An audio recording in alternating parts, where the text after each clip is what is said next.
Alright guys, welcome to this week 2 matchup, Fairies versus T4S, and you're on board with me, IG Vaughns, and Shawnee. This is Shawnee's debut, so go easy on him. Yeah, we're just sitting on the waiting screen here at the minute. Shawnee, do you want to give your thoughts on the matchup, or? Yeah, I think personally we are going to see a pretty interesting matchup because Theory, who are actually coming off a win from last week in week 1 of this league, so they have a lot of momentum. However, T4S are currently coming off a loss, so maybe we can see a turnaround for T4S, or maybe not, we'll wait and see. But before we get going, obviously we have to do lag tests and so on. So really, that's really what's going to go down. So David, well, wait, why don't we get them the actual rotation for today then? The maps. The actual rotation for the maps? Yep. Hold on 2 seconds, I will find that out for you. We're in the execution playlist, aren't we? In competitive. Alright, competitive, right. 2 seconds. Right, so we've got execution on checkout, King of the Hill and Trenches, execution on hotel. You're reading week 10. Oh, week 10. Why is week 10? What is... I got told it's something to do with the website format. Oh, right, okay. Sorry, that's apologies about that, folks. Got a wee bit put off. I'm used to number 2 coming after number 1, but... Alright, okay, so we got execution on hotel, execution on checkout, King of the Hill and Trenches, execution on Old Town, and King of the Hill and Drydock. Now, I don't know, two executions for the first 2 maps. You know, if one team's stronger on a standalone respawn than you know, like King of the Hill, I don't know if it's wise to have, you know, 2 in a row of the same type. I always think it's better to have the mix up. I mean, compared to week 1, I mean, last week you and Glory streamed the match where you actually had the execution King of the Hill, execution King of the Hill, execution, which is a normal rotation, just like you said. I mean, for a team who may be more King of the Hill based, the fact that King of the Hill is the 3rd game means they have to step up on execution. Yep. And this is really big for them. So we got to see what happens. I mean, literally right now we're in checkout King of the Hill while the guys do lag tests to make sure everything is okay. I mean, I'm not too sure what to expect, but I know for a fact Team Fairies, which is the members of both teams we have on Team Fairies, we have Sway Charlie, Awesome Beans, Crimson Nick, and Bulletproof M. Now, back in April, I commentated a tournament for Gears, and this team happened to be in there under the very unique name of Precision Circumcision, which is a unique name for a team to say the very least. So I've seen these guys play before, and I can tell you that Charlie is the person who shouts out the strats. So no doubt it's going to be down to him to see if he can mastermind another team win, and I'm really curious to see what happens. I do not know much about T4S, however I do know that Bozza himself is very good with the shotgun. I've seen him on many 1v1 streams. I know for a fact his shotgun's very strong against the wall bounce, so we'll wait and see what happens. Well, that's always a good thing to watch out for there. You were saying, was it Charlie's the team captain and calls out the strats? Well, we might actually pop into in game so we can actually listen into those strats later on. Yeah, we might do a listening depending. We were gonna. I don't know what we wanted to do. We will actually can't actually see the game. Can they see the game right now, or were they just seeing us for now? I can switch. I'll switch it in so they can see the game here. See a little bit of gameplay while we see the guys warm up. Hang on, wait. I'll go on here and I'll go get myself killed. No doubt awful compared to these players. Where are you two? There you are. Let's spectate David as he goes in, makes his way into the middle area. Mantelope going to make his way into the blind fire, get a nice shot. Oh, he gets knocked out. Oh, unlucky Dave, unlucky. I would say that Dave was an average player at best. That's towards the Lancer roll, but anyway. Crimson Nick going huge with a smoke grenade. Yes, spinning that smoke grenade massively to see the lag, as many people like to determine the lag spike. As Charlie makes his way in to try and get shots in. I'm just commentating, trying to warm up on the commentating voice for you wonderful people tuning in to watch this. I'm not too sure what to expect right now. Charlie actually gets his head blown off completely. I don't know whether... I don't think there is any lag of such, to be honest, from what I'm saying here. Any lag on your end? No, it doesn't feel like it. Anyway, it feels like a pretty solid lineup here. Well, pretty solid match. They're going to try and go in. Oh, Beans. Yeah, I can see that. I can see them being fine with that. I didn't see any lag at all. So, of course, no excuse for my awful ability there. Alright, Alright, I'll so just execution hotel we're going to do to kick it off then, Dave. So just to keep you people updated, maybe some of you don't watch Gears. Execution basically is your Counter-Strike version of Gears, where it's just one life, and the idea is just to be the last team standing, except you don't have to plant a bomb. It's just kill. So the idea is obviously it's 4-on-4, and whoever's the last team standing wins that round. First to 4, if memory serves me correctly, or 5, I'm not too sure, depending on rules. And Hotel is a very power weapon based map, David. Yep. Hotel is, I mean, you get the boom shot, and you've got the round. You get the sniper. If you've got a good enough player, you can't counter the boom shot. But basically, it is all about the boom shot, really. I mean, like we did see an interesting play. Was it last week where Carps got the sniper and he managed to pin down 2 of the enemy team at the same time, and you know, we seen that on the other side. Was it Glory or Wolfie? Was the one was you know, he just wasted the boom. I mean, like the gun is only as good as, you know, the player itself. So we've got to see. You know, we want to see some smart decisions. You know, like don't be throwing a weapon away. Don't be. You know, it's good to have the weapon to stop the other team having it, but at the same time, try and get it to someone who knows how to use it. You know what I mean? That sort of way. Obviously, like if you have the boom, there's free shots, and normally if someone in the right hands of someone who has the boom shot, it's free guaranteed kills, and you really don't want to waste them. I mean, we've seen fine examples of the Turbo last week, although not on Hotel. We did see a couple of Turbo kills. We've seen a fantastic headshot on Dry Dock, which is a blind fire as well on King of the Hill, and the turbos, if used correctly, can be very, very vital. Yeah, I mean, like that Carps, that was basically a 3-piece there. I mean, like he got the 2-piece with the shotgun, and then straight away just picked up the turbo, turned around, guy rushing him, bang, blind fire turbo. I mean, like he just made it look easy. Most people can't even pull off a normal turbo kill, never mind you know, a proper one. So like a proper blind fire. So it was, you know, he's just, whenever you get players like that, it just makes the game interesting, you know. And we're just about to start this off, so I'm looking forward to this. I mean, like, I'm sort of hoping for T4S to get this, but you know, I know you've got you're sort of interested in fairies based on, you know, your previous experience of viewing them, but yeah, T4S. I'm gonna say T4S for this map anyway. Alright, so T4S, just remind you guys, we're the team who didn't actually get off to a good start in week 1 of this league, so if they can come back in this and show a strong showing on Execution Hotel, it could pave the way for many future wins. We'll wait and see as we get ready to get going on Execution Hotel to keep you guys updated. The Turbo, Incense, and Digger are the main weapons to watch out for in the first round of Hotel, and many different strategies will be used, Dave, so let's see what the teams go off with right here. Right, I'm going to start off with T4S X1. He's a wee bit further behind the rest of the team when it comes to rushing off the start, but it'll be interesting to see if he can actually do anything. He seems to be acting like a support player at the minute. Crimson Nick knocks down TMD Jockstrap. X1 not narrowly missing out at one bomb on a guy. There we go. That was nicely done. Exchange. And T4S have stepped it up. Just as you said, David, you wanted to win. They've stepped it up on the first round. The key thing to point out in that round right there was the fact that even though the first goal went with Nick, a fantastic kill. And we're down to what is this, a 2v1? It is a 2v1 indeed. Mr. Drury and T4S against Beans. He takes a strong shot, very nicely done by Drury.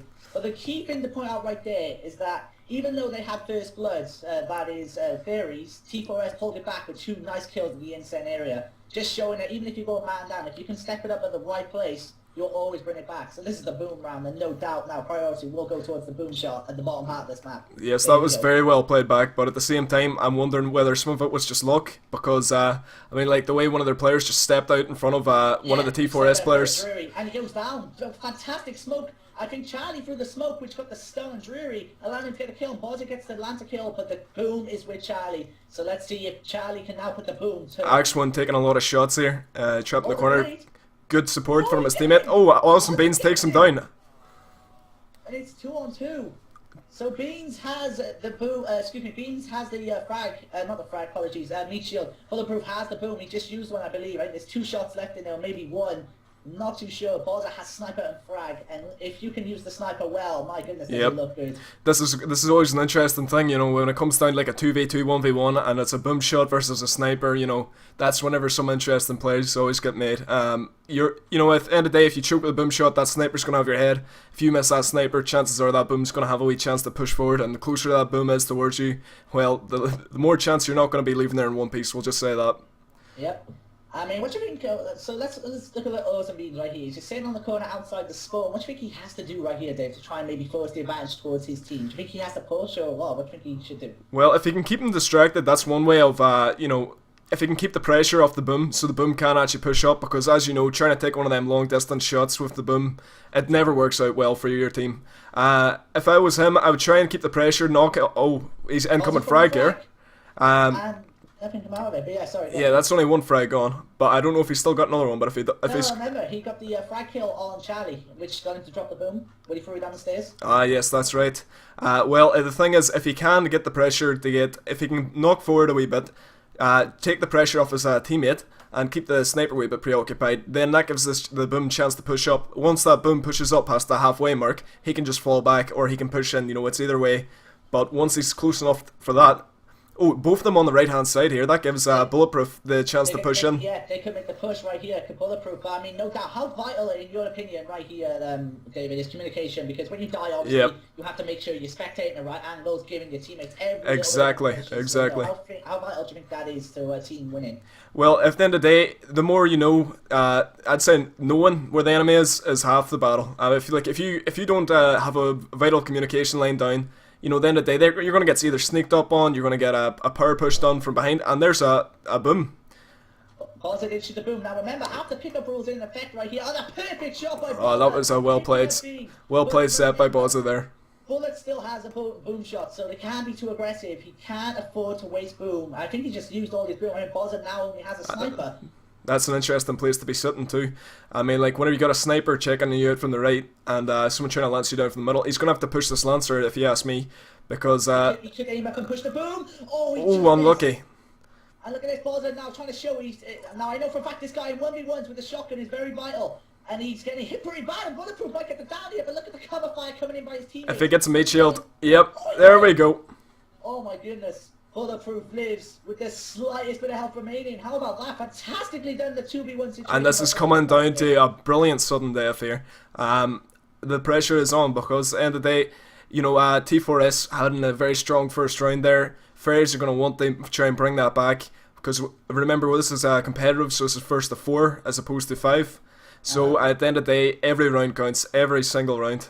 And you can't be affording to throw away sudden deaths like us.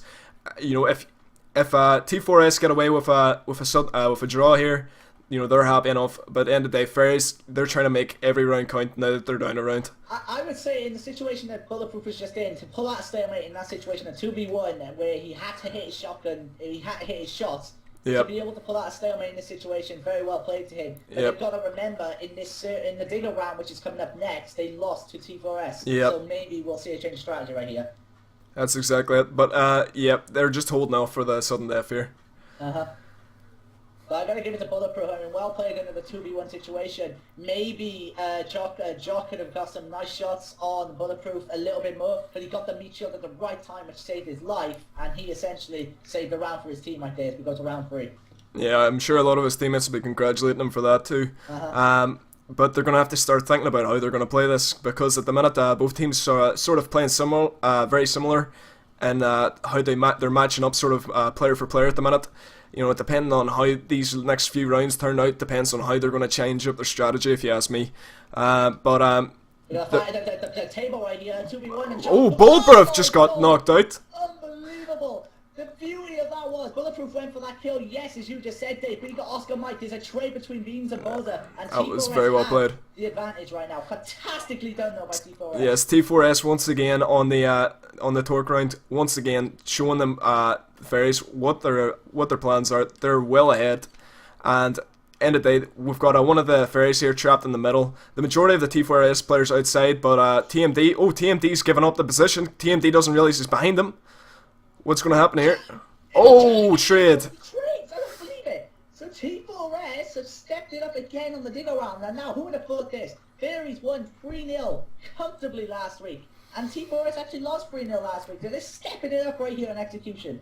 Fair play to them. They're doing really well right here. Well, see, that's what I always like to see. I always like to see whenever a team, you know, if a team might take a bad loss like one week, like what we've seen UNU take a bad loss last week, but I hope they take it back this week and they just learn from their mistakes. You know, if they can't do that, if you learn, oh, Bozza with an excellent over the top shot there, and we're going to see Beans here with the boom shot taking out Jury Yank.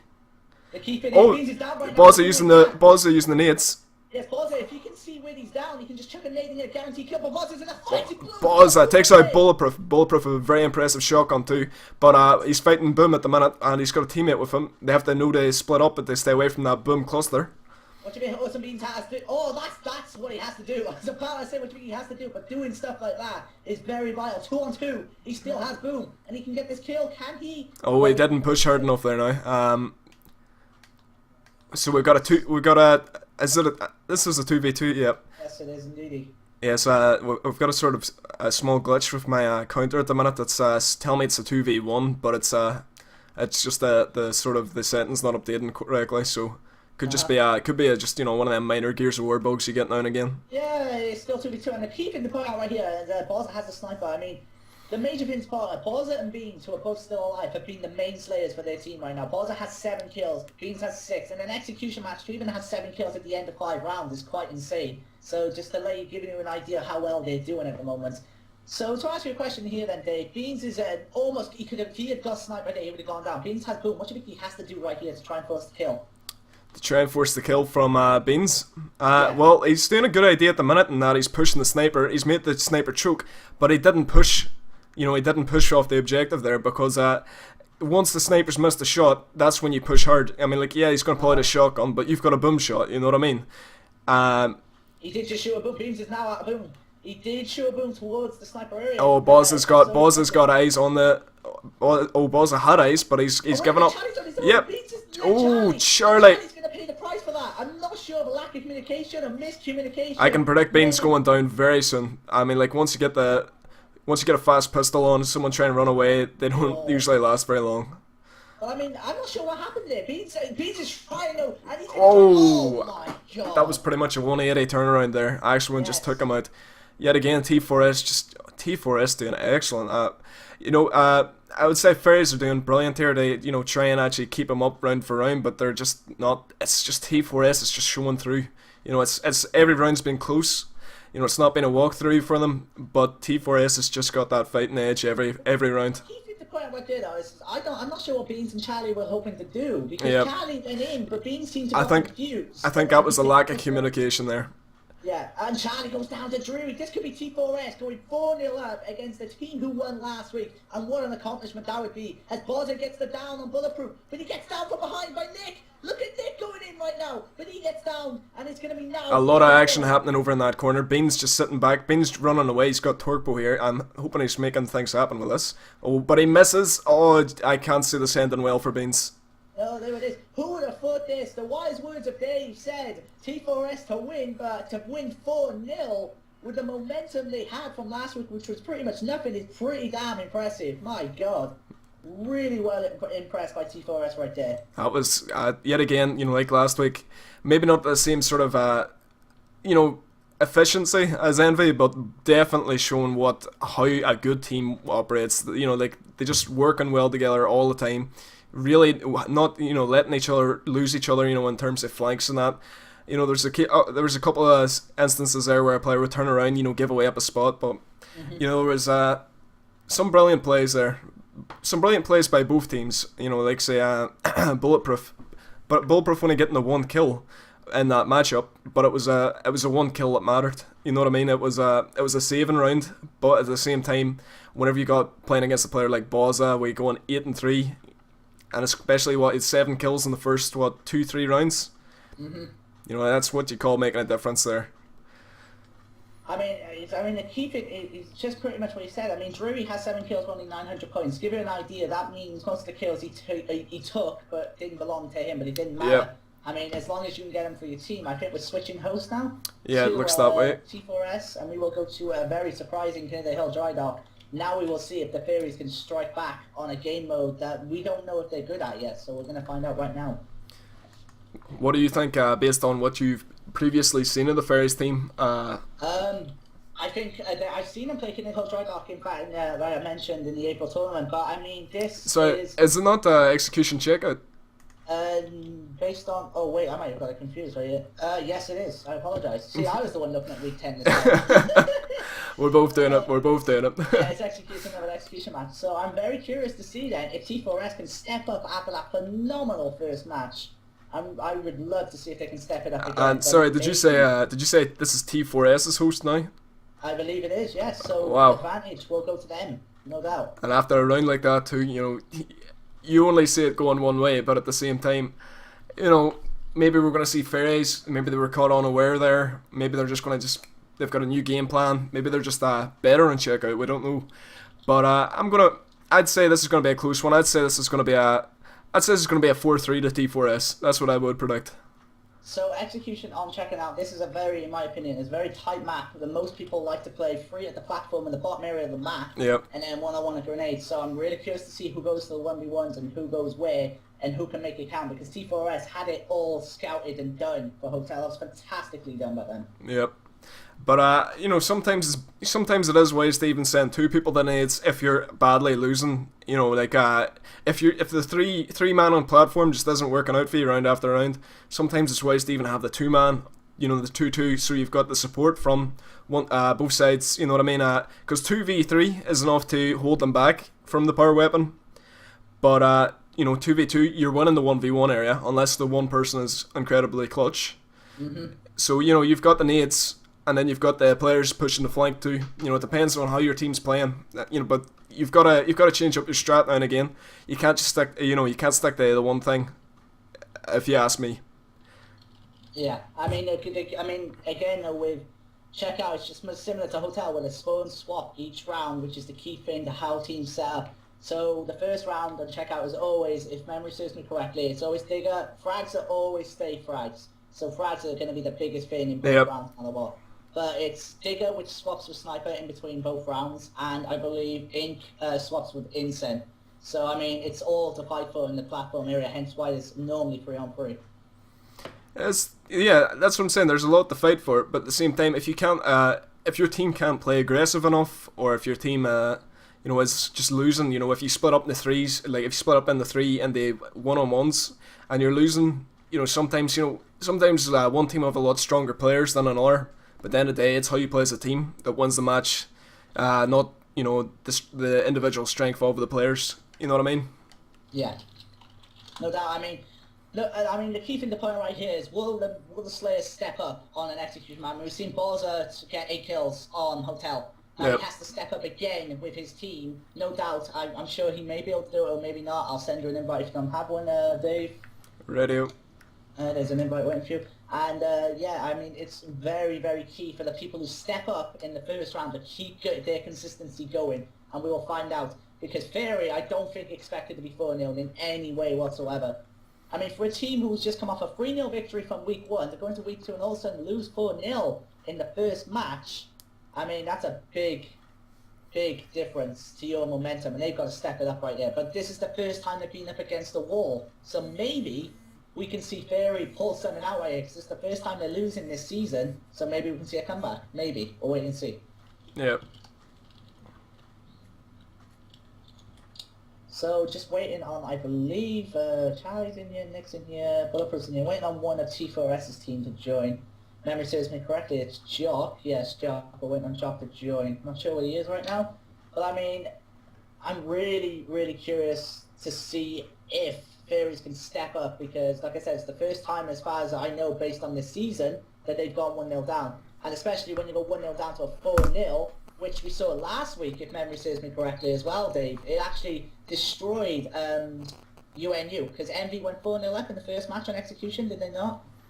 Yep. I mean, like, Envy was unbelievably strong throughout that entire match. Yeah. You know, it's just you couldn't be stopped at all, even especially on the checkout. You know, it was just the whole match was over in about less than 2 minutes, 3 minutes. You know, it was just from the very start of the match, go. You know, the Envy was just over it. Like, well, there was a certain expression, but I can't use it.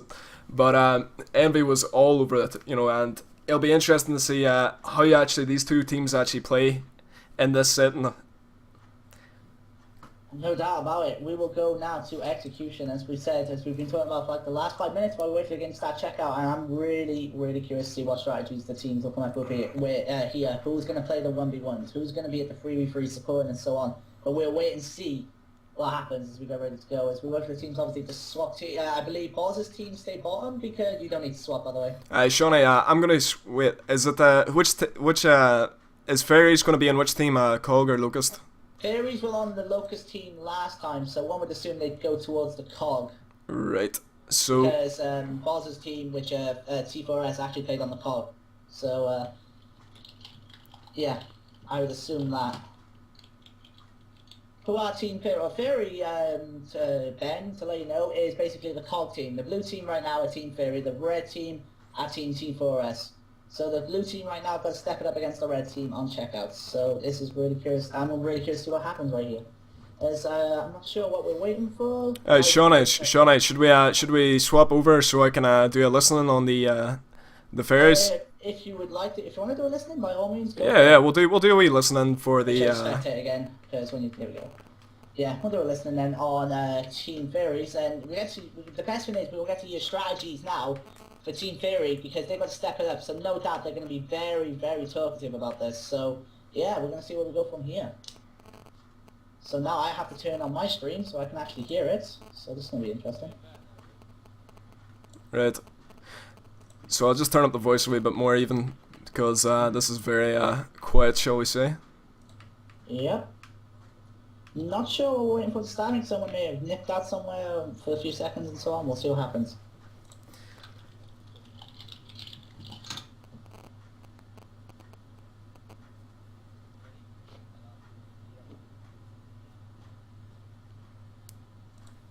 Yeah, let's just kick it up to voice level 10. Uh-huh.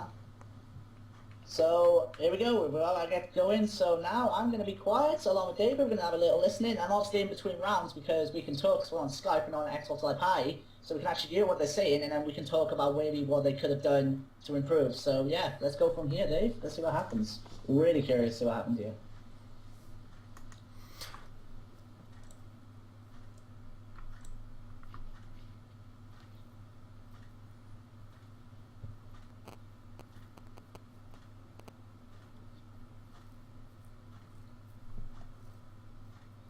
Alright, so while we wait for the 10 seconds for the game to start, Dave, who do you think is going to go 1v1s? Do you think Boz is going to go 1v1s? Because he was the Slayer last game along with Beans. So do you reckon they're going to 1v1 each other?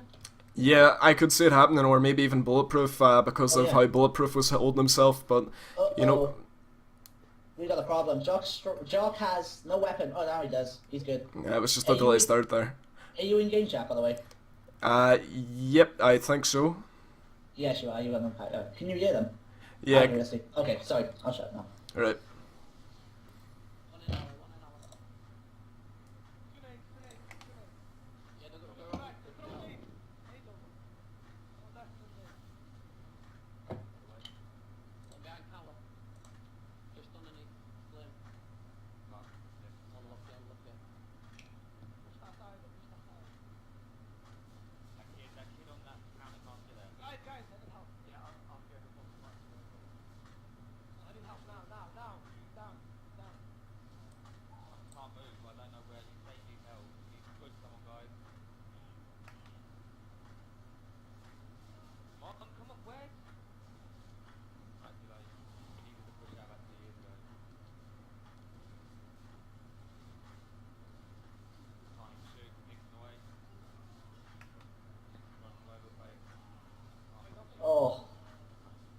Yeah, Fairy's just getting pushed in too close together. You apparently haven't got any game volume on, so we can't hear the game chats. I'm listening to it now, so it is a little quiet. Yeah. Any idea, Dave? There we go, game volume. Alright. There we go, guys. We'll talk about it in round number 3. And if that doesn't work, I don't know how I can boost it anymore. Oh, balls are going huge there. Wow.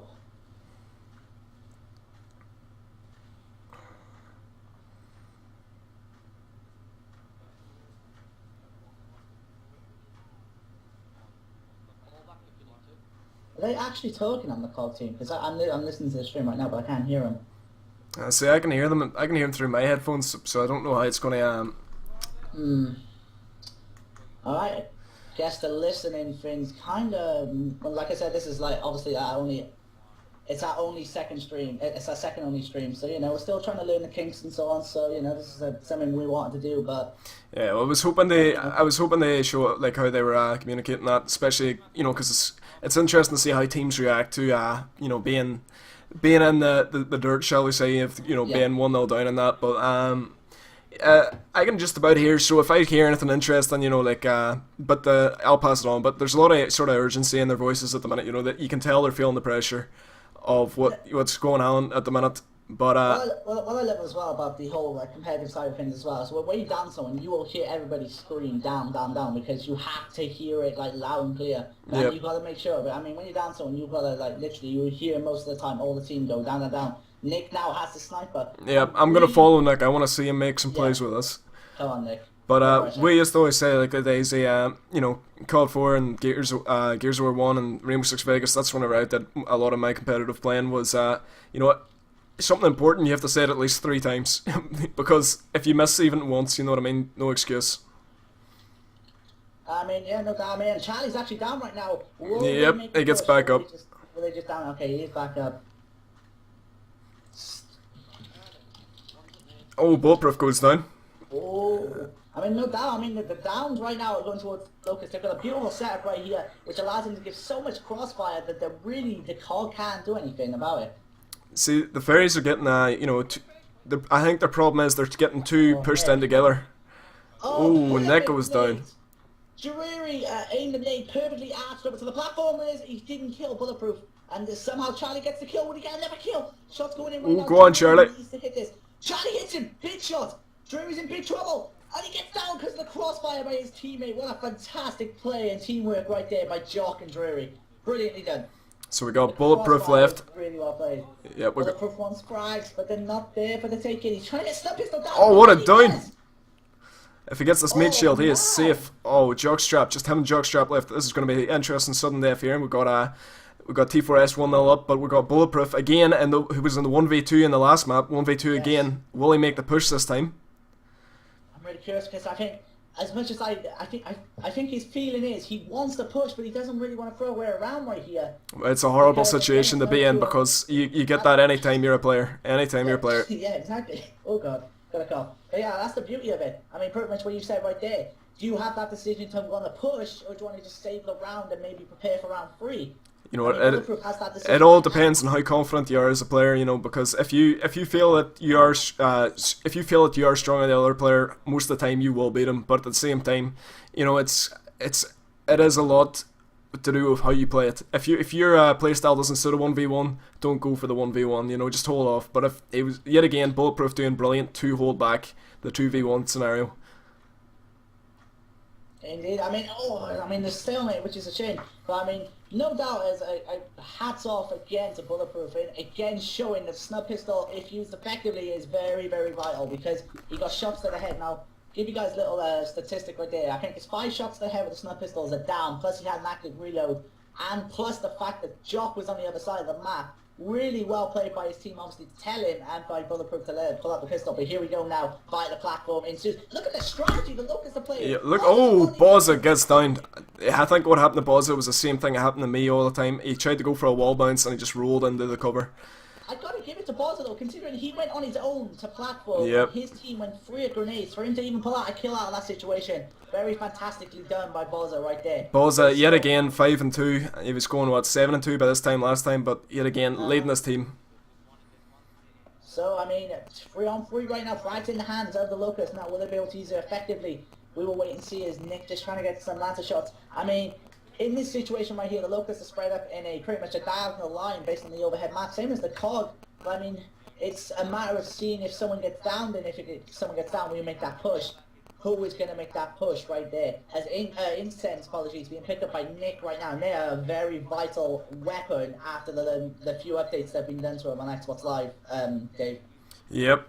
I mean, like, the incendiary grenades, there's a few unknown facts about the incense. For example, like, if you throw an incense at a roof, and it drips down, that actually does the exact same damage dripping down than if you ran over an incendiary grenade. Yeah. So just the little things like that can catch you out. I mean, exactly. I mean, definitely. I mean, it's Drury's actually down right now. Will Nick be able to arch an inside? Oh, Yes, he does. brilliant. That was a brilliant throw. Brilliant cross by his team to get the down and give him the call out, and all he had to do was arch that throw and done it perfectly. And this, you have to believe now, surely Fairy might be able to bring a round back and get their first round on the board for this series right here. With a 3v2, you hope so, but at the same time, Axwin's sitting here confidently enough. He's Jock's full red right now, though. Will it push him? He has frags. I didn't realise Jock has frags, so definitely, as you said, Dave, anything can happen right now with frag grenades in hands. They're vital to winning right here. But I don't know, Fairy, once again, I don't know if they're just sticking too close together. I mean, like, we've got Crimson Nick here with a digger, and he's pushing in from another side. They need, Beans, who's dead right now, needs to tell his teammates exactly where and when this person's about for the frags. So Charlie now has frags. Remember, after pickup rules in effect, which means, to sum it up, when you pick up a weapon, the spawn timer left on it makes it respawn again. And Charlie's aiming a frag into the corner, and he's going to Oh, we got to push out. Yes. Axwin pushed out. Axwin is definitely looking to get out of there. That's what scenario you do not want to be in. He's got diggers. How did he get out of there? That's crazy. He did some incredible wall bouncing across the middle, and now he's going to go for incense. Boy, not a chance, not a chance. Oh man, look at this. Fairy's just laying down the support fire. They're not giving him a chance. They do not want to go near that guy with a shotgun. They just want to go in, make sure he's downed, make sure he's out of there, because they've seen from the previous rounds what happens if they try to, try to take him out.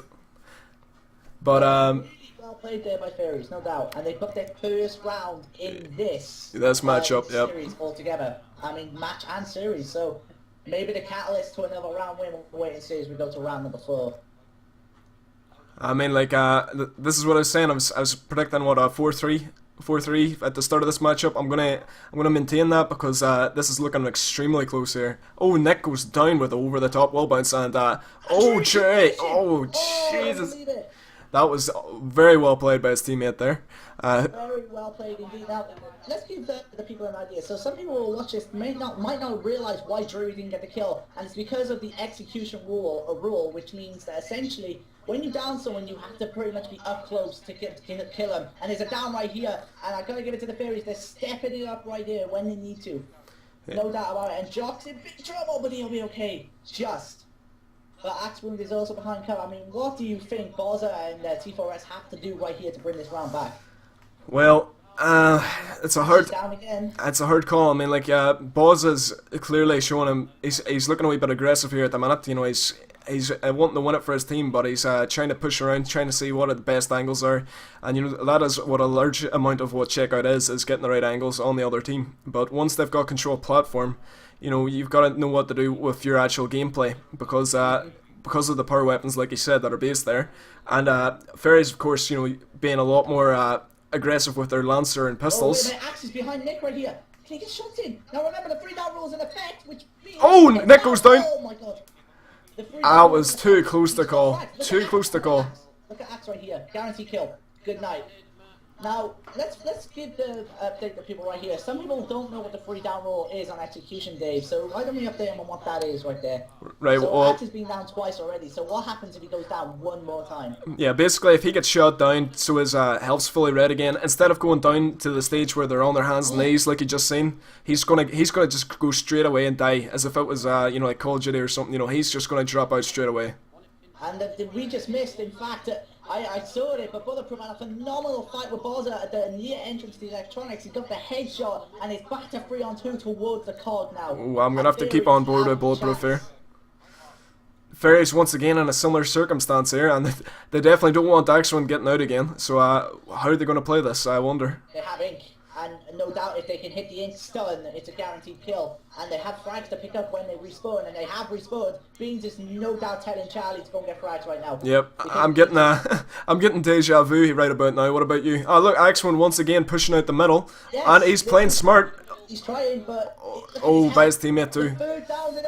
Oh, Jock goes down, and once again Axe is the last one left on his team. How will he play this? He's on the 3rd down, so one shot, he's literally dead. And Snap Pistol gonna kill him. Oh, unlucky. Shotgun from miles away, but I mean, Fairies right now against Host, just like T4S did to them, are stepping it up right now. T4S need to find a way of bringing this game back, but they're doing well at the moment. Our Fairies, no doubt. See, T4S should be learning from their mistakes there. Once again, they got backed into that corner, and that's just it's not working out for them at all to sit, sit defensively. Checkout is a very aggressive map. It's about map control. On the platform already, and it's called. There's a member of Beans. Beans is down. Oh, Jury Egg once again going for the kill. I hope it. Smoke's done. Oh, I don't believe it. He's back up. He's back up, and that's what near enough. Absolutely brilliant by Fairies because. Yeah. Oh, look at we've got a lot of lag here at the minute. Looks like a host boot. Oh yes. I'm pushing. Yeah, the low. What's happening? These guys are walking backwards, which means he's lagged out. Oh no way. Right, that was yeah, that's definitely. How unfortunate is that? Oh wait a minute, Axe just got a kill, but Bozza's left. I mean, I'm assuming we're gonna restart this from 2-1. Yep. That's probably definitely the smartest way to do this. The key thing to point out right there, though, was to how Drury didn't get that kill is because he was stunned by the effects of the smoke, and Axe actually picks up 1, 2, but I don't think it's gonna matter. Whenever. I don't believe it. He picks up a triple. Well, is it gonna count? I don't know if it can count because I couldn't even tell from whenever that air connection actually resorted itself. I mean, like who's hosting? Is it Axe one hosting? His Axe Wound is hosting, and he got a kill based on that line. Yeah, so I can't see. Maybe we might have to call. See, we're only commentating, so I don't know whether we have the authority to stop that map. I mean, T4S right now, Axe could end this right now if he really wants. If Boz is back, but he's going to miss out in this round. They're going to want to play on. Are they going to play on? I don't know. It looks like they are playing on. Beans takes out Axewind. Well, Axe is the host, so he could end it, but I mean, he can't end it now after dying because that's obviously an indication that you're dead. And Jock is actually down as well. I mean, this is going very well. He's back up right now, but I mean, I'm not sure what to say. I mean, it's good old Gears where it's always the connection dropping, with it, and that's the way it is. But I mean, the key thing to point out right here is that Jock is down right now. Drury's on his own. It's been 4-on-3 from the start of this round. No doubt the Fairy's going to go 3-2 up, and now it's up to Bozza, who has just rejoined. He has to step up right now. I mean, like, Bozza's a player more than capable of stepping up, but it's just given the right circumstance to do so. Indeed. I mean, we've seen him at the platform getting the kills, and he has to step up right here as round 7 is about to get underway. This is a big round right here for T4S because they don't want to lose a 1-0 lead right now, and no doubt by Fairies. We talked about if this is the first time they've been down in the season, and can they step it up? They've stepped it up so far, but they need to finish off. So let's see what happens right here. Fight the platform. Look at the strategy the Locusts take right here. It's going to be the typical free platform area. Massacre shots going in right now. And his first blood. Dre once again getting taken out. And this is a big step forward right now for Fairy. And Jog drop too. Yes, it is, and that's going to be 4-on-2, and you have to feel. We will go into a King of the Hill at 1-1, which is a really good. So even with everything, even with the lag connection that's just happened, Fairies haven't let that affect them. It's good to see that they've just really brought themselves back after that first round. Gonna try and get a kill, doesn't work out. He picks a Bozza on his 3rd down. And he gets down one more time. He is done. Sorry, Dave. You know what? I would love to see them. I'd love to see Bozza just pull us around back just so they can get the 3. So I get my 4-3 prediction is right. I would love for that to happen. Bozza cannot afford basically to go down right now, but they're cornered, and they're cornered badly. No doubt now is Bulletproof going to make his way and just cross over. There we go. There's Bozza down, and Axewind is down. And I got to give it to Fairies. When they needed to step up, when they went 1-0 down, they sure as hell did. And we will go for game 3. We're going to see maybe a maximum of 5 games today, which would be really awesome for people watching this. So we're going to go over to now King of the Hill Trenches, and that is going to be very interesting, no doubt.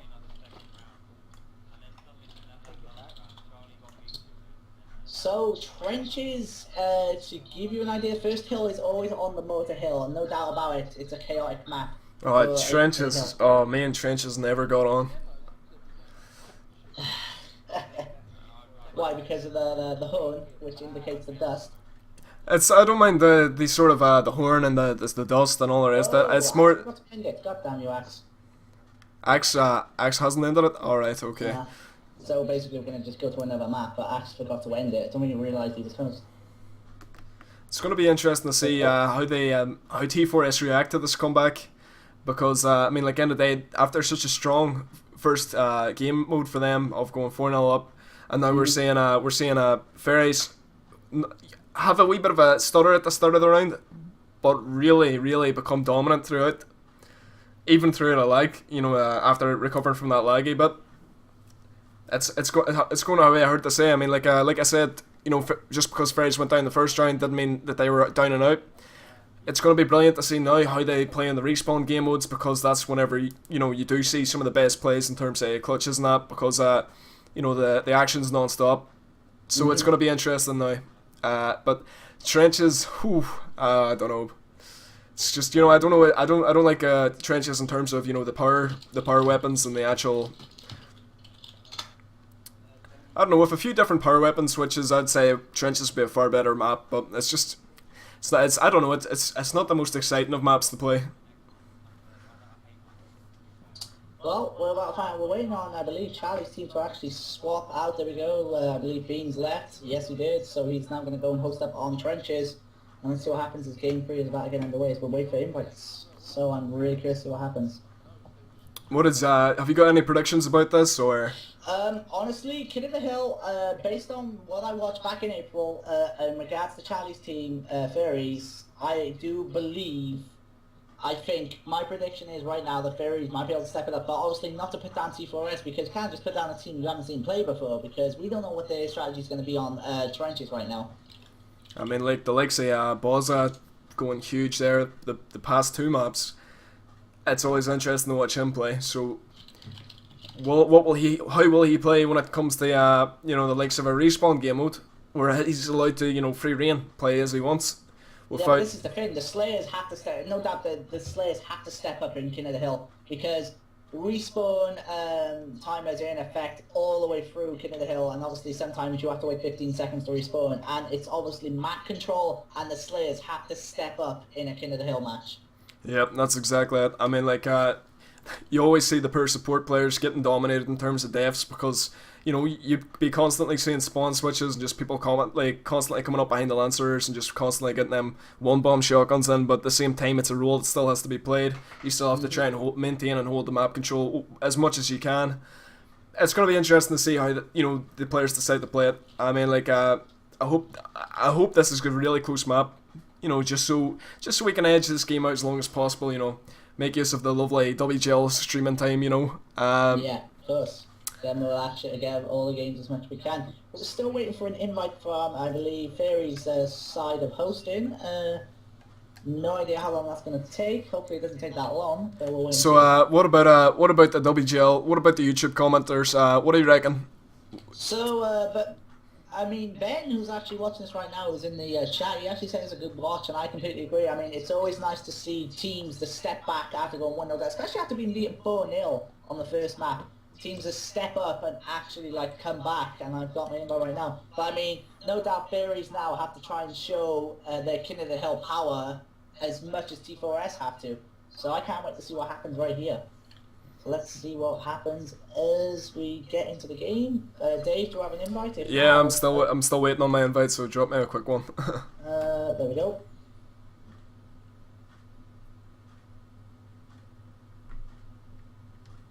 Okay, I've got your invite now. Awesome. I'm gonna get ready to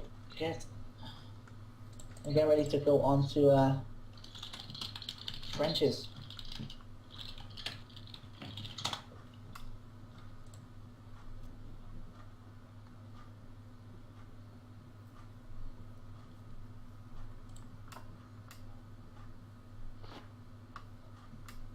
Alright, here we go.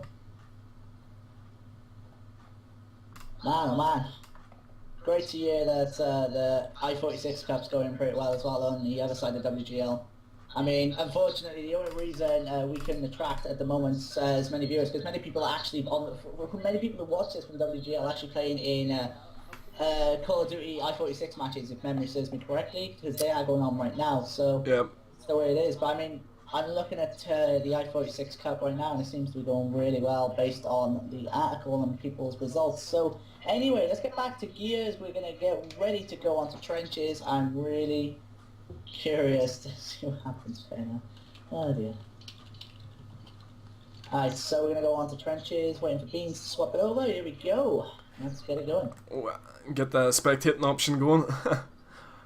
That's always something you got to keep an eye out for.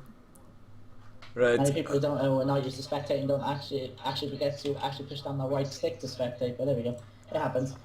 So I think we're waiting for the team to swap up now. Bulletproof has to swap with, I believe, yes, Charlie's team Fairy is now on bottom, because we're going to swap back up to the COG team for Bozza.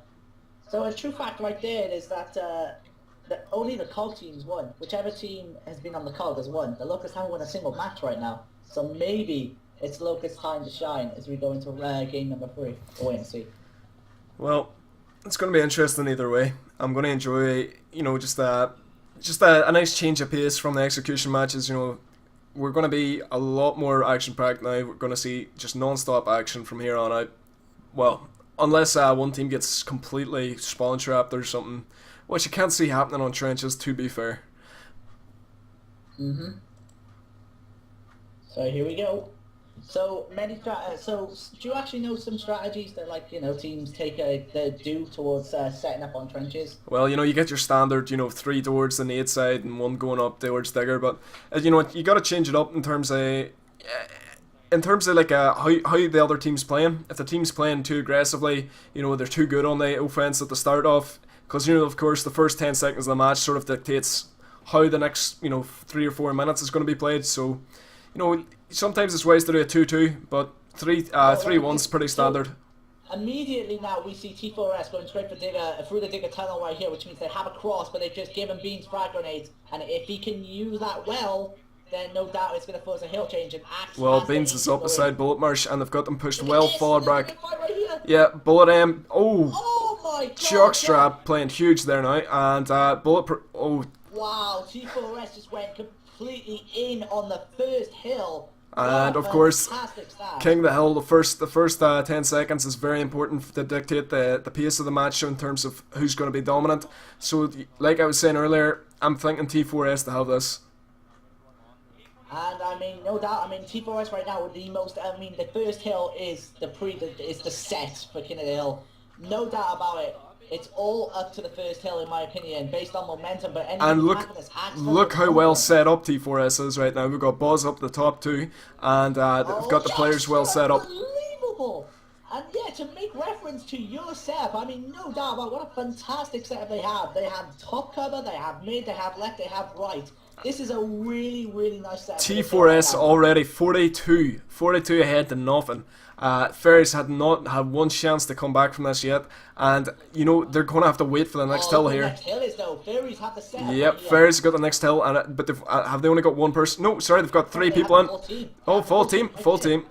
They've got the full team in here. This is one of the hardest areas to knock someone out of, but at the same time they've got no one in the hill yet. So they're wasting very good time that is available to them at the minute. So why don't they just jump in and get a quick capture? Yeah, I don't understand what they're trying to do here, because in the day you've got to make every second count when it comes to King of the Hill. Although that their first hill is pretty hard to capture in terms of. I've got to give it to T4S. Look at the strategy they have right now. 2 in the middle. They're going to rush 2 straight down the middle right now. 1 from the left, 1 from the right. The members game are going to catch up. And there's going to be crosses and shots going in. There's Jock. Oh, Dreary mopping up. What a brilliant. That was absolutely perfection. A team ace by T4S. And just like you said, Dave, an absolute perfected team fight. Brilliantly done by Team 4S. That was amazing. Wow. But we've got Ferries making a counter attack here. But they're going to try something similar here. But how well can they set it up? They've got 2, and look at the cross coming in from behind. They're doing it just as well right here. And Nick needs to hit his shots on Jock. And can he hit it? Oh, Jock playing huge here. Jock holding it down. Oh, unlucky. He got stuck on the wall. I've seen that same thing happen. Let's think about it this way. T4S played it fantastically well, yes, but they had it done back to them. But they stopped their hill and got a few points for themselves, which is really key. That's what it's all about on this here. If you can't hold down the hill, at least make sure you're well set up for the next one too. That's always another thing to say. Look, T4S already setting up. This is fantastic, because the beauty of the setup right here is that they have crosses from the middle and from the right and from the top end area, but they need to defend it. No doubt the Fairies right now are going to and look at this, Nick. I've got to say, it's interesting to see Bozza playing so support role compared to the fact he was so much of a slayer in the previous games. Oh, look at this, brilliantly done by Beans. Nick needs to hit his shots. And he's just Bozza moving in, Bozza going huge, but at the same time he's got meat shield to contend with, as well as another shotgun player, but he still takes him out. He takes out the meat shield. And B's got Beans to contend with, and a reload. If you can hit one more shot on Beans. Oh, what a play by... Right now, Dave. Oh, he's got it. Again. And you talked about a slide. Oh, jeez. Bozza going huge. Bozza. Absolutely amazing. I'm enjoying Bozza at the minute. He is playing excellently. Wow, indeed. And look at this, they have the mulcher now, so you talk about covering the hill, and mulcher will make that cover brilliantly right now. And Bozza again trying to hit shots, but he's full red. He's going to be so careful. Oh, what a headshot. Unbelievable. I mean, like, that's what I was saying earlier. I mean, like, I was surprised to see Bozza actually sitting back and playing support. But whenever he was needed, yeah. And Bozza again. As you said, that type of... Jockstrap with a perfect support there. The perfect support. Just as you said, that's what I found really funny, because you said, why is he playing the support role? Then he kicks in and gets a triple on that hill, and this hill has been swayed towards T4S's. Just as you said that, that's brilliantly done. And the next hill is going to be a very vital one for Fairies right now. They have to set up... Oh, and Jury, Ink, and Bulletproof move down, but Bozza picks up the weight again on Bulletproof. Jury back up on his feet. And, yeah, I'm saying Fairies are seeming a wee bit spread out at the minute, especially after them last big plays. The crossfire that T4S are giving right now on Fairies is paying off fantastically. And Bozza does not capture the hill. I'm not sure why he could have got the capture and then maybe... Oh, perfect ink. Team kill. Oh, I wasn't expecting a team killer. I thought the digger had gone far enough that it wouldn't hit him. How's Bozza not dead? That's it. Bozza's not dead because Bozza is just playing like a maniac. That is what Bozza is doing. He's literally playing like a maniac. Somehow, unbelievably, Bozza is the man still standing. I don't even know the last time he dies is he makes his push up. But I mean, right now the setup that T4S need to have, one at the top entrance, one in the middle covering, one at the bottom. They're doing it right now, and they're doing it well. And by these setups right now, they're getting them the points. Look at the point strategy right here. Or the point difference even. Yeah, it's, you know, T4S's brilliant crossfire, superior setups, and just in general, just dominating in terms... Oh. Oh my god, how is he still alive? Surely. And there's the horn to signal the smoke's coming in. How's the smoke going to affect us here? Charlie pushing in to break the hill here. Oh, but Jockstrap's in the way. Oh, but Charlie still gets the hill break, and he's in there with Jockstrap just now. And was that a two-piece? Oh, he just two-pieced. That is old school. I have not seen a two-piece done in competitive playlist in quite some time. And shoot someone. We just seen it right there. And Bozza again with the Lancer. Now, in my opinion, they know where the next hill is. Do T4S. They're setting up well, and they have to make sure they get this hill, because the amount of points left on the hill will give him the points needed to win. No doubt about it. Drury gets a very vital kill with the tunnel entrance area right here, Dave. I've got to say, it's interesting to watch here because T4S being very dominant, but I'm seeing some big plays by Fairies now that you can see they're kicking back into gear, and I've noticed they're not setting up, T4S isn't setting up as well, and on the unfortunate team kill there on Dre, but he's going to get another nade in there to get a... Ooh, I thought that was going to be a double, but it's actually just a kill and a team kill, which is definitely not what he was looking for there. But, I mean, yeah, definitely, and Charlie needs to try and capture the hill, but look at the cover fire going in right now with a shotgun by Axe. Yep. He's doing a great job because he realizes... But he's in turn taking support fire. Look at T4S just spawned though. Bozza, they just had a very fortunate spawn in the tunnel, and they'll get the push right here. Charlie's in him by his own, but he's going to ink grenade too, and he's getting... Bozza just took us out with his teammate. Oh, man. T4S, after such a strong start, having a series of unfortunate events happen to him. Bozza counters against Charlie counters against Bozza. Yes. Charlie is the man going in right now. And I mean, could we see a comeback here? Could we see a comeback? That's what I was going to say. I mean, if they hold this hill right now, they'll become... Oh my god! Awesome beats with some of the most slickest movement I've seen all match. What a kill that is, brilliantly done. And the comeback is on, Dave. This is a phenomenal match right here. The comeback is looking excellent here. We've got near enough the entire Fairies team set up here right here. Oh man, so the next hill goes. And Jock's got down. This is a big hill right now. What a big hill this is for both teams. Ooh, this is one of the top hills. I mean, you've seen it yourself how well T4S set up. Yet again, three enemies down straight away.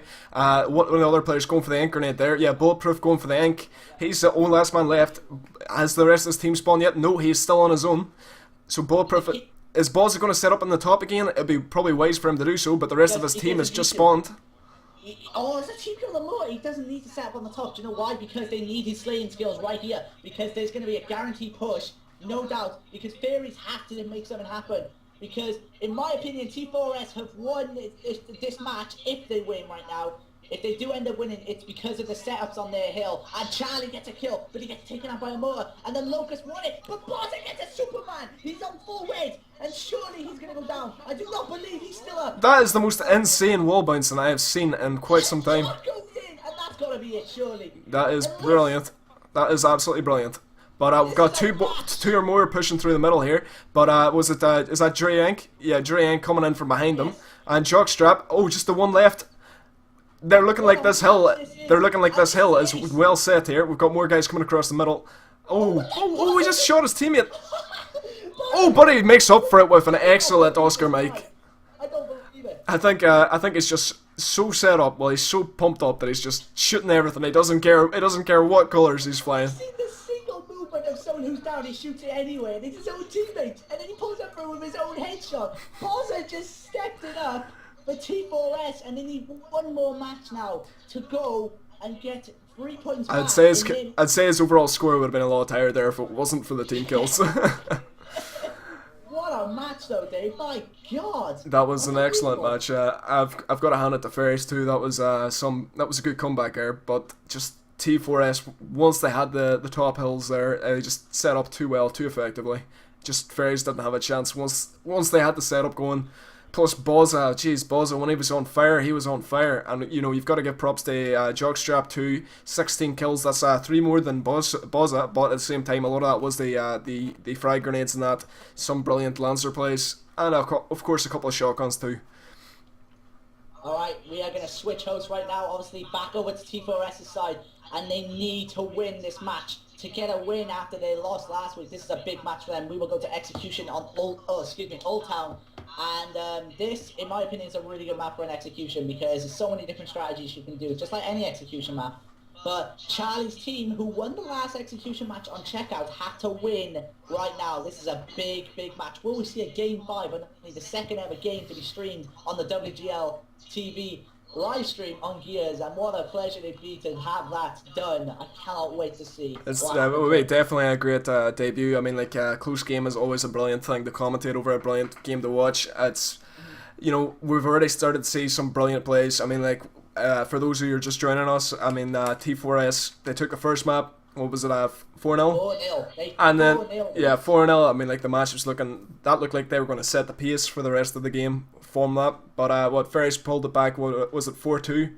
Might have even been a 4-1, but there was a... It was a 4-2, because remember, it might have been a 4-3, because you predicted a 4-3. It didn't quite happen. It didn't quite happen, but... and then we just had an amazing King of the Hill match. I mean, like... amazing match. I was looking for a while there, like, Ferris wasn't going to get past 50, and then Ferris pulled back a huge comeback. They got up to, what was it, about 100 and... Hang on, I'll find it now. It was 160 at the time, and they were on, I believe it was 80, and then they pulled it back to 120, and then it was done by T4S. T4S getting the top hill spawns and just dominating, beyond dominating, I think it's safe to say. But some brilliant setups there, and some brilliant shotgun action too. Alright, I got my invite. Yeah, I've got an invite too. Oh, you got an invite, okay. Probably one of the best King of the Hill matches I've ever seen. I'll be brutally honest, I've seen some phenomenal matches over the last 4 or 5 months of commentating Gears, but that match stands out very well just simply because of the fact we've seen someone go from a support role instantly into a Slayer role and picking it up immediately, as we saw with Bozza, and plus the fact that maybe we could have seen a comeback by Charlie's team, but they still hung in there. How often is it you see it, you know, them voluntarily putting a Slayer back in the very much support area? See, that's a very... I don't think that's very common thing to do. Because the key thing to point out right here is, when you have a Slayer who's capable of getting kills as Bozza did, up at the top. Maybe though, I think this may be why, because maybe he spawned up there, because there is a spawn that makes you spawn up there. So maybe he just decides to stay up there and give cover for his team. I'm not too sure. Either way, he transitioned from a Slayer to support. From a support to Slayer just at the click of a button. I mean, on that hill. And it was a very, very important moment too with that hill. That it could have even been the moment that defined the match, to be honest. It was just a brilliant play overall. You know, if I had to give anyone MVP, it would definitely be Bozza, just for how he played in the first 2 games and plus what just happened. I mean, he's been MVP, if memory serves me correctly. He had 8 kills on Hotel. Yep. He had 7 on checkouts, although he didn't finish MVP. I believe it was Nick or Charlie, one of them, for Fairies, because they lost. And then on King of the Hill, he stacked it up just then. Yeah, I mean, like, that was very impressive to see. Even if he did kill his teammates 2, 3, 4 times, whatever happened, you know what I mean? that was unfortunate for him. Like, he did have a brilliant play throughout, though. Right, what are we waiting on now? I know, we're just waiting on something right here. But obviously, no doubt about it. Let's go through this map right here then, Dave. So, to sum this up, the first spawns on Old Town is Sniper, Incense, and then Digger. And then we swap over to Boom, which swaps out for Digger. Incense swap out for Frags, and Sniper swaps out for Turbo. So for the first round, which is the Sniper round, what do you think the teams are going to do right here to kick it off? It's definitely, I can definitely say a two snipe and 2 nades, because the middle can be very much important, you know what I mean? The middle can set the pace, but, you know, it depends. A lot of teams ignore the Digger, but I don't know whether they'll actually push it or not. You know, you can do a lot of damage with the Digger, but whether you'll actually see it being as where people will push, hard to say. Hard to say. It depends on the teams. But because, you know, once you have a brilliant sniper, that takes priority for the team, because, you know, even if there's a player in the other team who's a brilliant sniper, you don't want him having a sniper. That is exactly how it goes. You know what I mean? Mhm. I mean, no doubt about it. I mean, this is a big match right now for the Fairies, just as much as T4S, because like we said many times, T4S had lost 3-0 last week. Now, wherever the heck they've got this momentum from or made the change, it has kicked in beautifully well, and they've stepped it up when they need to, and now they need to step it up one more time to try and get it done. Now, we will see if they can do it. This is a big match right here, no doubt about it. Here we go. Can I get a score prediction idea? Yes, we can, and I'm gonna say anybody who's in the YouTube chat right now, please by all means put a prediction in as well. I'll read them out when they pop up on my screen. I'm gonna say I'm hoping, based on the momentum the Fairies have from execution checkout, they will take this round as well. And we go to a game 5. I think the Fairies can take it 4-2 again. We'll wait and see. What about you, Dave? I'm gonna say it's gonna be close, but I reckon 4-2 to T4S based on Boz's momentum running off. You know. Yeah, we were saying a 2 push through Digger from the Fairies at the minute. Bozza has Sniper. Bozza has Sniper. I am definitely jumping on board with Bozza. I want to see what... Jock is down right now, and he needs to cover his teammate. There's Bozza. Yes. Oh, Bozza just misses the shot on Bulletproof, I think it is. I believe so, and Jock's be careful now. 2 more downs is an insta-kill. That's a long way to go. Bozza is trying to aim down right around the corner. Is Bulletproof, and he's trying to wall bounce. It didn't quite work out for him. He's going to take a shot. He may be okay. Yeah, he'll be okay. He's going to try and wall bounce off the wall with a sniper, and that may have got a headshot, but he's hurt right now. And one more shot by Bulletproof. He will get the down. Can Bozza pull it out? And he's hurt. No, Bozza goes down. And there we go. That's a big first blood by Team Fairies right there. That's the momentum they need. Taking out someone big to get that start, and we will go in right now. I'm going to go and spectate. Let's see. And Axe is just trying to keep, I believe, Charlie at bay. As Dreary makes his way to Bulletproof. Bulletproof using the pistol well here. And he's getting backed up by his teammate.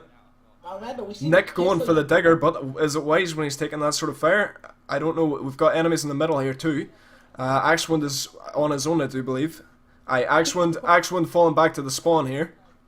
I mean, they're keeping the point out about the pistol use, is that we've seen Bulletproof use it for perfection. Look at Charlie giving a crossfire now. They're in big trouble. The con. But look at that shot by Dreary. Charlie's in big trouble. Man it over, but Charlie goes down. Away. And he got caught out. I gotta give Dre, Ink, and Jockstrap both trying to push, who is it again? Bulletproof M dropping Dre, Ink in no time. He just made that look easy.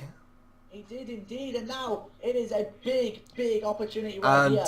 And Ben here predicting 4-3 to T4S. Yes, he is indeed. And the Scorcher in the hand of Axe, and Axe is getting hurt right now. And we know for a fact the Scorcher is a pain in the ass weapon to deal with, and I can vouch for it personally. And look at that, his next got to be so careful. But it gets dropped by Crimson.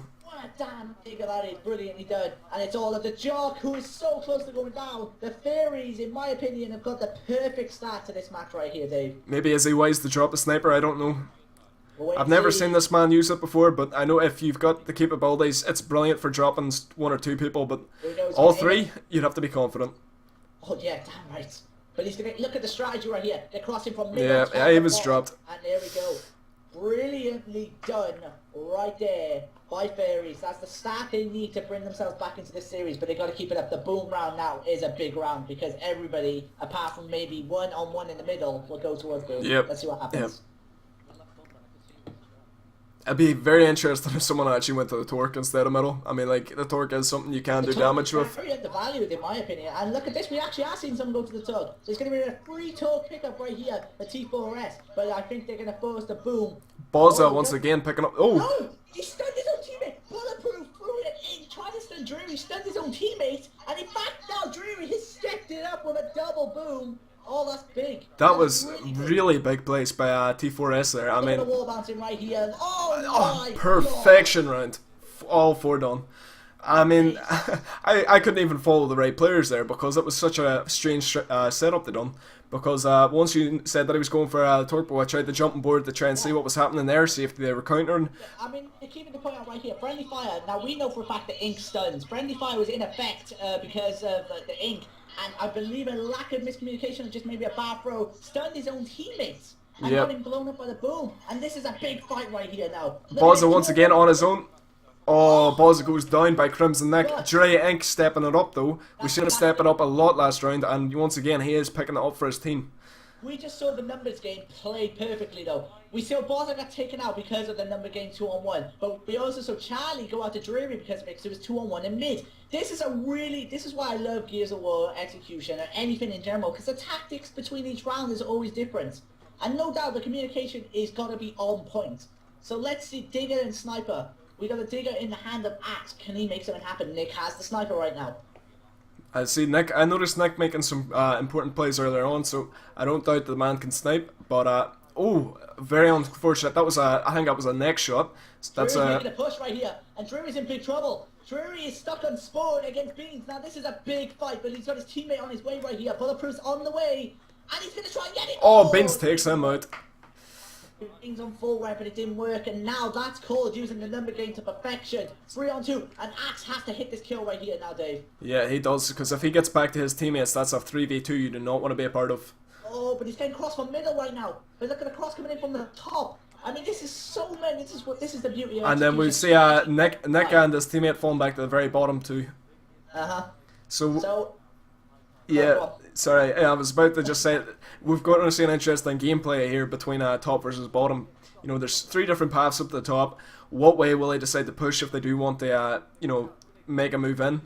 Because at the end of the day, they do have the addition of a man up. But oh, we've got it over by the sniper tower. Sorry, Axwand is heavily outnumbered, and they've got three of them looking at him. Oh, if only Axe, not Axe, Joker hit one more shot on the snub pistol, he would have been able to get down. This is the beauty of Gears of War execution, because it's just strategies on the fly, and you've got to adjust to it on the go. There's no predefined set of strategy set right here. And the shot's going in, and Beans is going to go down. Oh, Beans goes down. That is fantastically done. Axwand. Oh, why did he should have done the meat shield if you ask me. Yes, he should have. He should have picked up a meat shield. But look at this. Nick pushing up. Oh, he got him. Nick's pushed up. Oh, big problems here for Jock. Oh, but he gets the meat shield. Yes, he did. If Nick had this got is the corner fast enough, he would have got that down. I went back to 1-on-1. You could cut the tension with a butter knife. This is incredible. This is brilliant 1v1s. It's brilliant because think about it just now. It's 3-on-2 for the Fairy's favour, and now it's back to 1-on-1. That is brilliantly done by the by T4S to bring it back, and Jock has frags. Will he be able to get a kill on Nick? We'll wait and see. Brilliantly, what a phenomenal series this has been to stream so far. It's not even over, not by a long shot yet. Shots going in, and Jock's pretty hurt, but he has frags. Can he use them well? Look at this arch in the frag. Oh, unlucky. I don't think he can throw it quite far enough there. I mean, like, does Nick still have the sniper rifle? Would he not be wise using that as opposed to the pistol? I don't know. Yeah, I think they want to settle for a stalemate. I mean, for T4S to get a stalemate out of a 3-on-2 situation is fantastically done to them. They deserve all the credit. That is brilliantly done by T4S, and I gotta give it to them. Well played. Yeah, T4S, I just stepping up every time, man. It's so nice to see this sort of matchup happening. I mean, like last week we seen a bit of a, shall we say, steamroll, but this week it's just been, this has been kill for kill, round for round. This has just been amazing to watch so far. Brilliant to commentate on. No doubt about it. Actually, speaking of which, we just saw a 3-on-2 transition to a 1-on-1. We actually seen, not to disrespect Fairies, they've done it quite a lot in checkout. They've done it a lot, because remember, Mr. Bulletproof has done it as well. Yeah, Bulletproof. Beans is going for there's a fight at the boom shot. This is big. Brilliant, Bozza. Brilliantly done. That was a hard shot to make. And he pays for it, and they're going to suffer. Bulletproof falling back to spawn. Bulletproof last man standing. Head back to spawn. Fully red. Against you.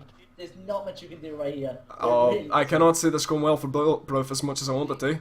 Oh, but he's... Oh, Bozza! Brilliant wall bouncing.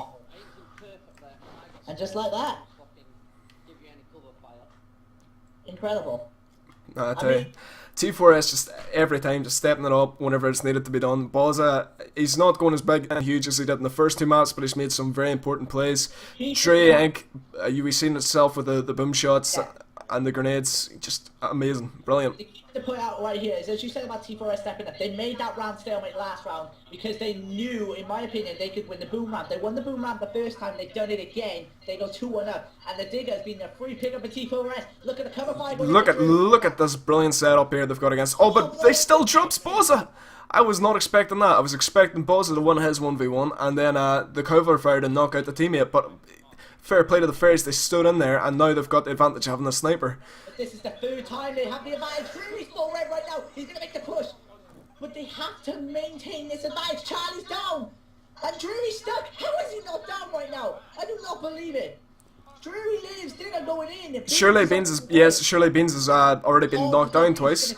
Yes, no. Oh, Axman just escaping by the skin of his teeth. It's such a chaotic round right now. There's a down, I believe. I think someone's down. Bulletproof is down. Yes. Will Drew make the push? No, because he's down.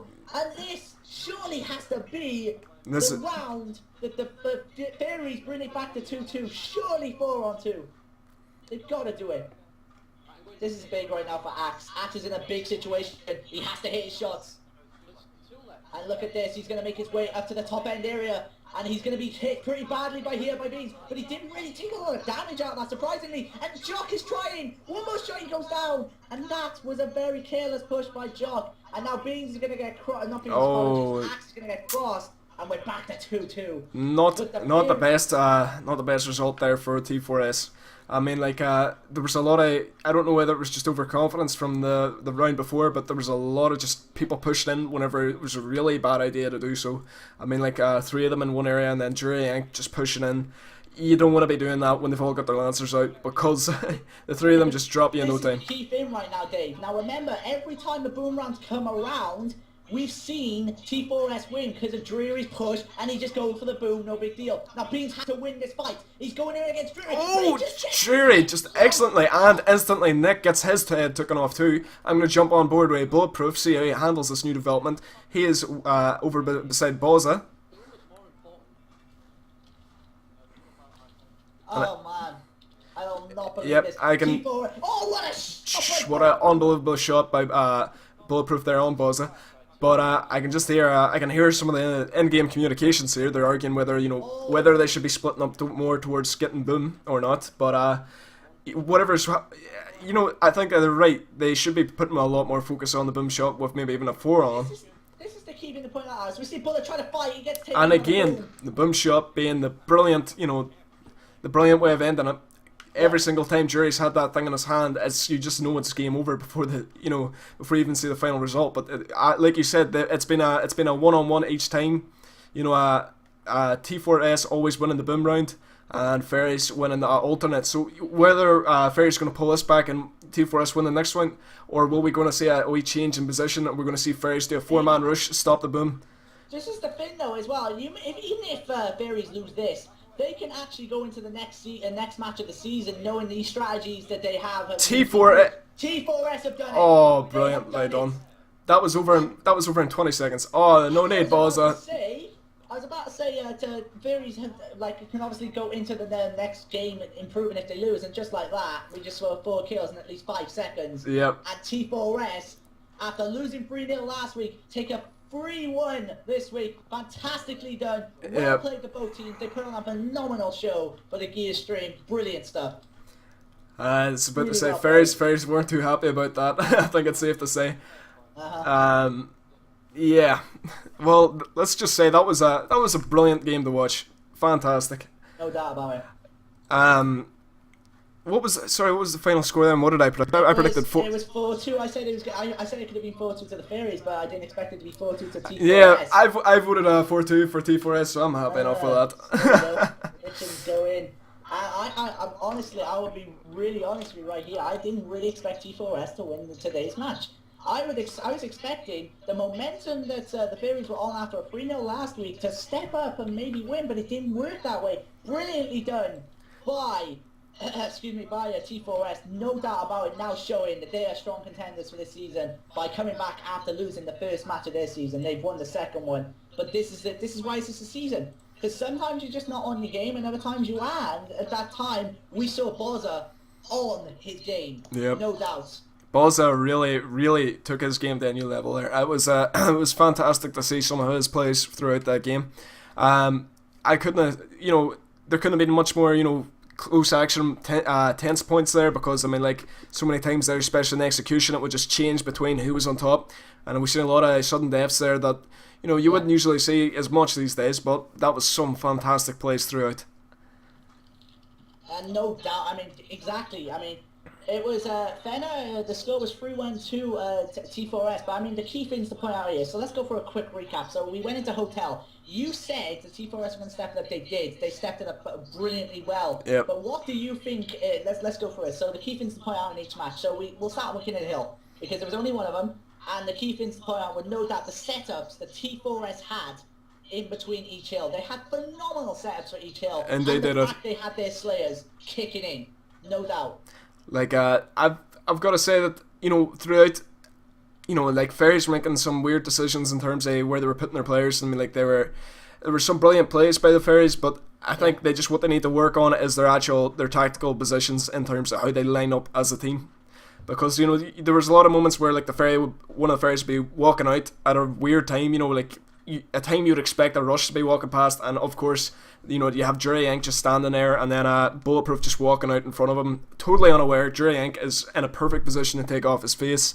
It's just, a bit of more awareness and a bit more tactical placement definitely would have helped them a lot.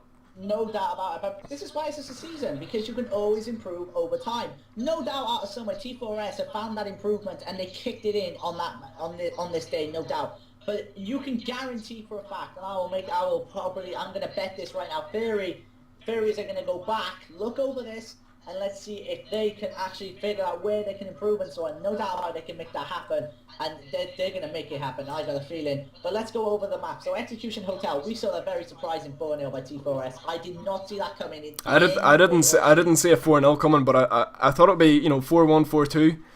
But T4S just stepping up the plate, and I couldn't believe it. It was brilliant by T4S to watch that. And then we went into Execution Checkout, the second match. I'll be honest, I expected the Fairies to come back, and they come back well with a 4-2 win. They played very well on a Checkout. I mean, some points to point out in that match were the fact that how they managed to get them trapped in the electronics store, which you pointed out twice in a row, which actually cost T4S 2 big rounds, no doubt about it. 2 really big rounds that actually may have swayed the other way, but that's the way it is. We talked about Kennedy Hill, we just seen Old Town. Old Town, we saw every time, which is the vital round to point out right here, was the boom round. Every time the boom round came around, T4S won, and every time it went to the sniper round, don't get me wrong, the Fairies won, but T4S got a vital 3-on-2 stalemate. Yep, that's very true. And if they didn't get that 3-on-2 stalemate, then that game could have been completely different. We could have been going to a game 5, but it didn't happen. And I think we've literally covered everything of a wonderful stream and a match to commentate. I've got to say, props to Jury Inc. Not only did he did big plays with that boom shot, but he won a lot of important fights to get the boom shot in the first place. I mean, like, he 4 beans on the 1-1 at boom, and every time he won it, no doubt. Every time he won that for his team. That was basically how it went down for that map. Yeah. I've got to say, very well played to T4S. Fairies, I can definitely see coming back from this. I mean, like, they're a good side. They just made some, bad calls in terms of where they actually, position themselves. But I can definitely see them coming back from that. So to keep you guys updated on the tables then, so we will see Fairy, I believe, will still maintain a 4th place because they will be on 3 points along with, if memory serves me correctly, T4S. But because T4S have already lost 3 rounds, but because Fairy got a round back, they will keep the round difference ahead by 1. They will be above T4S in the standings for now, but this is only week 2. We've got a long way to go yet, and I can assure you, that's very true. Working along with David, Sammy, and Glory to get you more matches on this stream, because after seeing that is a motivator for anything. It was a pleasure to watch, no doubt about it. So remember throughout that any comments you got about what games you want to see streamed next, make sure you gotta drop down the names for what you want streamed. Yes, and because otherwise we don't know, we could pick up a different stream, to something you want to watch. If you want your stream to be watched, make your voice heard in the comment box, you know what I mean?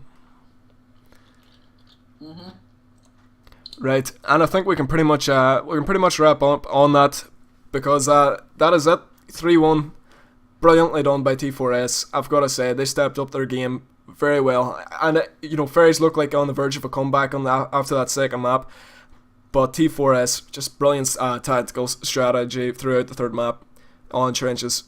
And that's all from me and Sean Iones here, and you'll catch the next stream, which I think will be on Sunday. Before we finish, going to just talk about the next stream.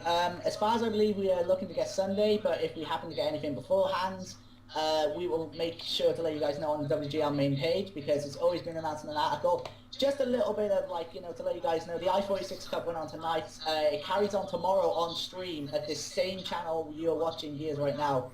WGL TV, we will see I-46 for COD kickoff, and I can't wait to see that myself. I haven't really got into COD per se, because I've always been into Gears, but no doubt this is going to encourage people like me to just watch it and just see what we get out of it. But yeah, in regards to Gears streams, and for me and David, I believe we're done for now. We will always keep you guys updated on the WGL website when we're streaming next, and we hope to see you all there. Take care, everybody. Have a really, really good night. Yeah.